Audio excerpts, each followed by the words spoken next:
Ah ouais, là, non, maintenant, je gagne bien ma vie, Blaise, hein. Mais bon, j'arrête bientôt aussi. Donc là, faut vraiment que je gagne de la caillasse, hein. Je commence à avoir trop de problèmes de santé. J'ai fait un podcast où j'en parle. Et je dis même à peu près combien je gagne en chiffre d'affaires. Vraiment de loin, ce qui me rapporte le plus d'argent, ça va être YouTube. Et je peux te donner un chiffre. En fait, j'ai regardé avant de venir. Tu sais, t'as des sites pour voir à peu près combien rapportent les chaînes YouTube. Ok. Tu vois, genre les Social Blade ou les trucs comme ça. Et en fait, moi, j'ai vu, je sais pas pour les autres créateurs de contenu exactement, mais pour moi, c'est assez vrai. Ça me rapportait entre 8 et 12 000 euros par mois sur YouTube. Donc, c'est à peu près, tu vois, ce que le truc, site avait estimé, quoi. Ce que le site va estimer. Ça va représenter à peu près 50%, peut-être même 60% de mes revenus. Twitch, ça a vraiment beaucoup baissé pour moi. Là, j'ai passé 15 ans de ma vie à faire que travailler. Je crois que je fais que travailler tout le temps. Genre, je crois que je fais que ça. Et je regretterais trop de continuer à travailler comme ça pendant 10 ans, à avoir une maladie ou un truc, et me retrouver comme une merde qui a fait que travailler toute sa vie. Ça m'inquiète un peu, donc là, c'est plus du tout mon objectif, en fait. Tellement pas envie de faire ça. Petite crise de la quarantaine? Non, pas crise de la quarantaine, mais j'ai vraiment trop abusé sur le travail. C'est bien d'avoir le million, ouais. Le million, je l'ai pas encore, et Alzheimer, j'aurais pas non plus, mais je préfère éviter. Et t'as bien raison. Tu veux voyager loin, mais ménage sa monture. Et la monture, je vais te dire, Blaise, on sait très bien de quoi ça parle. T'essayes de construire une rente stable, ouais, je fais ce que je peux. Enfin, maximiser le partenariat et les TikTok avant de se barrer de ce milieu, bah franchement, non. Je trouverais ça con d'avoir fait... J'ai pas envie de regarder en arrière, si tu veux, une fois que j'aurai arrêté, et de me dire j'ai entaché ma carrière en faisant de la merde. J'ai envie de pouvoir me dire, d'être fier de ce que j'ai fait du début à la fin. J'ai pas envie de faire de la merde pour prendre la caillasse. Ah bah tiens, pas plus loin qu'hier, il y a un truc de casino qui m'a écrit, etc. Tu vois, j'ai pas envie de casser ma carrière. Enfin, tu vois, de tout ce que j'ai fait. Non, j'ai pas envie d'arrêter en faisant de la merde. Dans le game, à 60 ans comme Hikaru, non, mais à 60 ans, je serai plus là, hein. Non, mais après, tu vois, je reviendrai peut-être pour des tournois comme les candidats, pour des championnats du monde de blitz et rapide, pour des trucs comme ça, mais ce sera tout, tu vois. De toute façon, je peux pas faire plus et mieux que ce que j'ai fait, donc tu vois, maintenant, je suis tellement tranquille. Tu vois, donc au bout d'un moment, il y a plus que des quêtes secondaires maintenant, c'est ça, hein. T'es un fou de faire des récaps à 2h du mat. Le plus tard que j'ai fait, il était 4h15 du mat. N'importe quoi. Dommage, je viens juste de découvrir les échecs ainsi que ta chaîne. Et bon, tu as bien raison de penser avant tout à ta santé. Ouais, bah là, frérot, t'as beaucoup de contenu à rattraper, hein. Tu vas tout laisser dispo pour la postérité, on verra, hein. Peut-être pendant un moment, puis après je supprimerai, j'en sais rien. Vous me posez de ces questions, j'en sais rien, moi. Il y aura toujours des backups. Ça, non. Ça, quand j'arrêterai, il y aura plus. Ce sera finito, hein, les amis. Laissez-moi, après, vous me laisserez en paix, hein. Pas continuer à faire des backups, hein. Tu donnes encore des cours particuliers? Moi, plus du tout, hein. Moi, plus que les stages, et peut-être le dernier sous ce format maintenant à Tallinn, malheureusement, cette année, en juillet. Trop fatigué, trop de petits problèmes de santé à gauche, à droite, que ce soit pour moi, pour Fab. Donc malheureusement, on va devoir un peu baisser le rythme en termes de quantité de boulot. Juste du commentaire, bon, on verra bien, hein. Commenter le stack de MVL en classique, après ça, on veut mourir tranquille. Ah, franchement, ça, ce serait mon plus grand kiff. Maxime, champion du monde, arrêtez là-dessus, ce serait tellement magnifique. Je parle en longue. Il n'y aurait pas mieux. La boucle serait bouclée. Après, le problème, c'est qu'il y aurait encore la défense du titre à regarder. D'ailleurs, toi, t'avais fini deuxième des candidats. C'est-à-dire que Maxime, il finit deuxième. S'il était tombé l'année où Carlsen rejouait pas son titre, c'est lui qui aurait joué le titre contre Yann. Je remets moi aussi une pièce dans le jukebox, Maxime. Tu m'excuseras.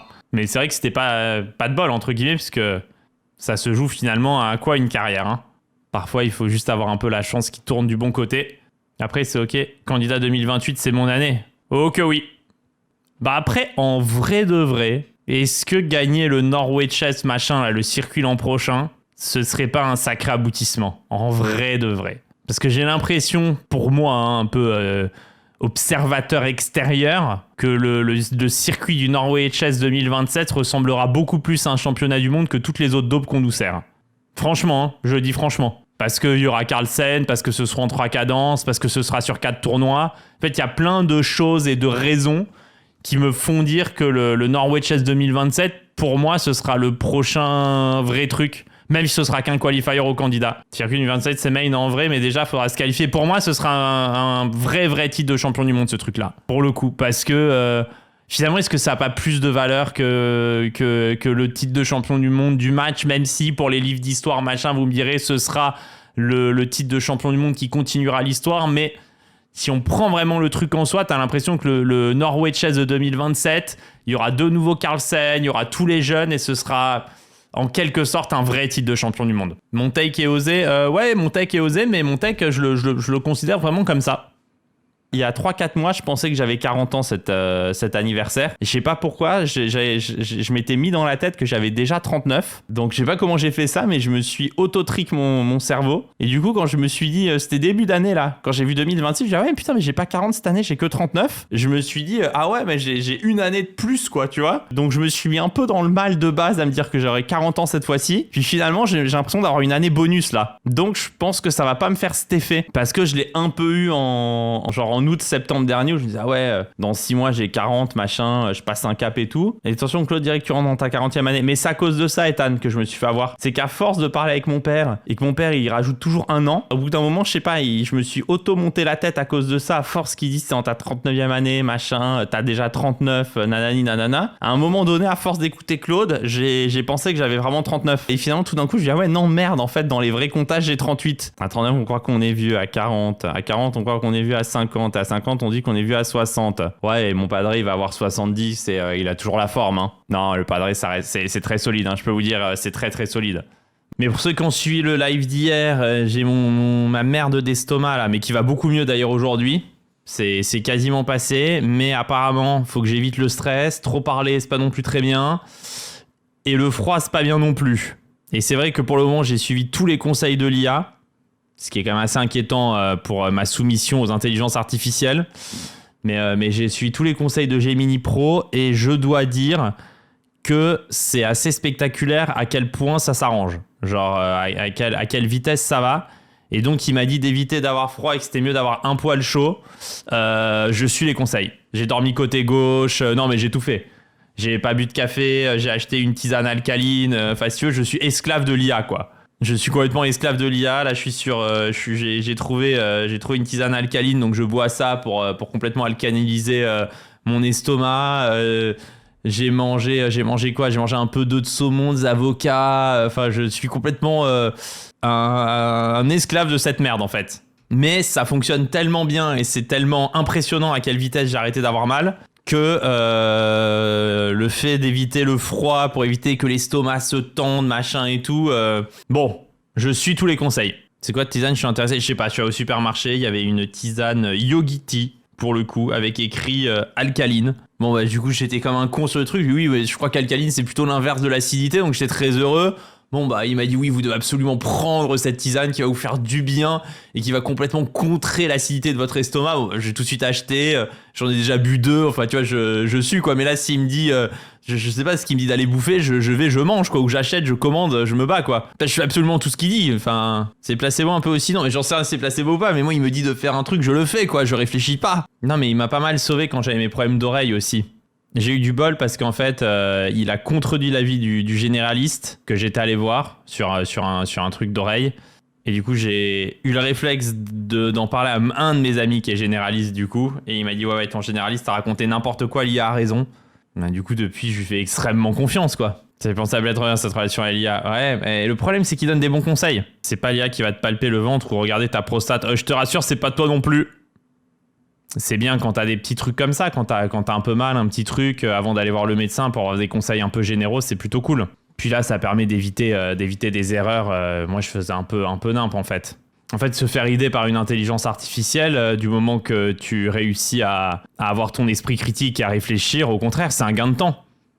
Genre, t'es là avec ton sarcasme, c'est vraiment super. Hein. On essaye de faire subsister le second degré, même si, je vous jure, ça continue à me valoir beaucoup d'insultes sur Internet. C'est un truc de fou.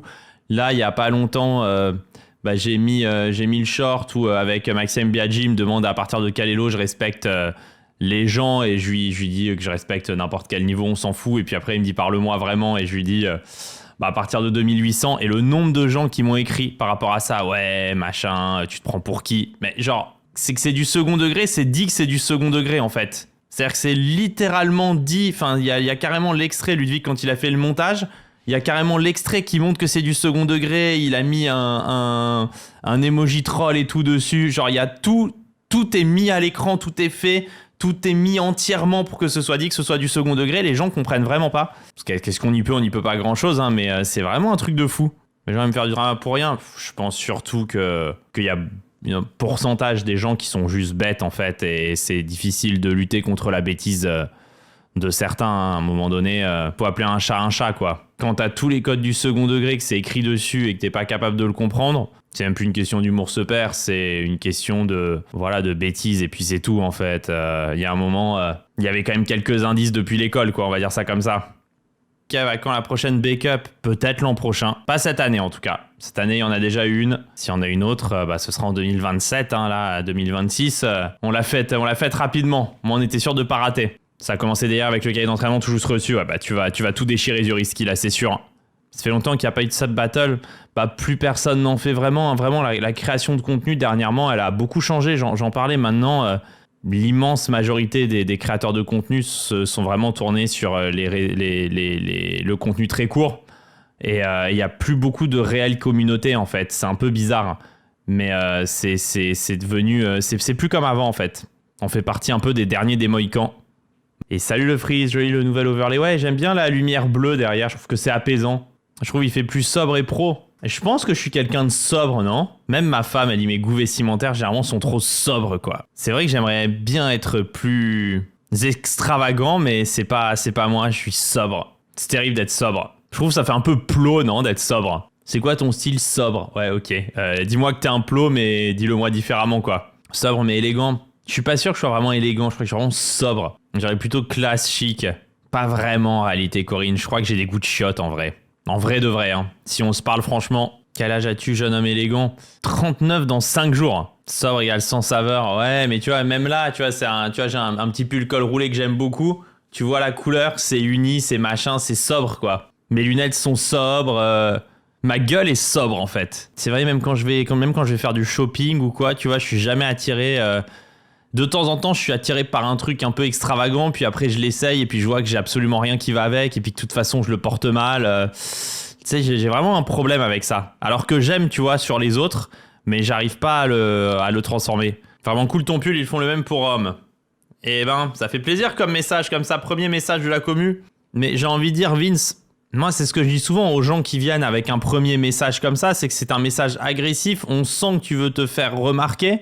Et moi, je préfère te le dire, j'ai envie de te faire un câlin en fait. J'ai envie de te faire un câlin parce que tu viens ici pour la première fois, pas de bonjour, rien. Il y a un message où t'écris vraiment cool ton pull pour derrière pouvoir mettre ta petite crotte de nez. J'ai envie de dire, j'ai envie de te faire un câlinou en fait. J'ai envie de te faire un câlinou. Et en plus, il est cool le pull.